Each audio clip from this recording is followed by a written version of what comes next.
మంత్రిమండలి సమావేశం సందర్భంగా చేయూత పెన్షన్ పథకం 2026 కింద 2 లక్షల కొత్త పెన్షన్ల పంపిణీకి ప్రభుత్వం నిర్ణయం తీసుకుంది. రాష్ట్రంలో ఇప్పటికే 42 లక్షల పెన్షనర్లు ఉన్నారు. గత 3 ఏళ్లుగా కొత్త పెన్షన్లు మంజూరు చేయబడలేదు. కేవలం మరణించిన వారి స్థానంలో వారి భార్యలకు మాత్రమే పెన్షన్లు ఇచ్చేవారు. మార్చిలో ప్రవేశపెట్టిన రాష్ట్ర బడ్జెట్ లో ఈ 2 లక్షల కొత్త పెన్షన్లను మంజూరు చేయనున్నారు. తెలంగాణ రాష్ట్రంలో జూన్ 2న తెలంగాణ అవతరణ దినోత్సవం సందర్భంగా చేయూత పెన్షన్ పథకం 2026 కింద 2 లక్షల కొత్త పెన్షన్ల పంపిణీకి ప్రభుత్వం నిర్ణయించింది.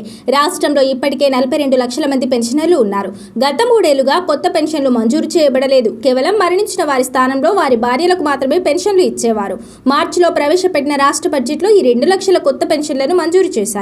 ఈ చేయూత పెన్షన్ పథకం ద్వారా వృద్ధులు, వితంతువులు, ఒంటరి మహిళలు, బీడీ కార్మికులు, చేనేత కార్మికులు, ఎయిడ్స్, ఫైలేరియా, డయాలసిస్ బాధితులకు నెలవారీ పెన్షన్లు అందుతాయి. ఈ పథకంతో పాటు అర్హత గల పేద కుటుంబాలకు 10 లక్షల వరకు ఉచిత వైద్య సేవలు కూడా అందిస్తారు.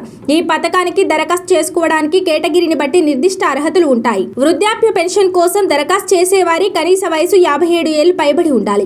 వితంతు పెన్షన్ పొందాలంటే భర్త మరణ ధృవీకరణ పత్రం తప్పనిసరి. ఒంటరి మహిళలు 18 ఏళ్ల నుండి కుటుంబం నుంచి ఎలాంటి మద్దతు లేని వారై ఉండాలి. వికలాంగులు కనీసం 40% లేదా అంతకంటే ఎక్కువ వైకల్యం ఉన్నట్లు ప్రభుత్వ వైద్య అధికారుల సర్టిఫికేట్ సమర్పించాలి.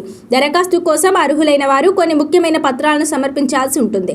వీటిలో Aadhaar card, ration card, voter ID, నివాస ధృవీకరణ పత్రం, bank passbook, passport size photo, mobile number, ఆదాయ ధృవీకరణ పత్రం, డిసేబిలిటీ సర్టిఫికేట్, డెత్ సర్టిఫికేట్, వైద్య ధృవపత్రాలు ఉన్నాయి. చేయూత పెన్షన్ ను ఆఫ్లైన్ విధానంలో దరఖాస్తు చేసుకోవాలి. ముందుగా సంబంధిత కార్యాలయం నుంచి చేయూత అప్లికేషన్ ఫారంను తీసుకోవాలి. అందులోని వివరాలన్నింటినీ ఎటువంటి తప్పులు లేకుండా నింపి అవసరమైన పత్రాలను జత చేయాలి. దరఖాస్తు చేసుకున్న వివరాలను అధికారులు తనిఖీ చేసి పెన్షన్ను ఆమోదిస్తారు. ఆ తర్వాత ప్రతి నెల పెన్షన్ మొత్తం లబ్ధిదారుల బ్యాంకు ఖాతాలో జమ అవుతుంది. మరిన్ని వివరాల కోసం చేయూత.తెలంగాణ.gov.in వెబ్సైట్ను సందర్శించవచ్చు.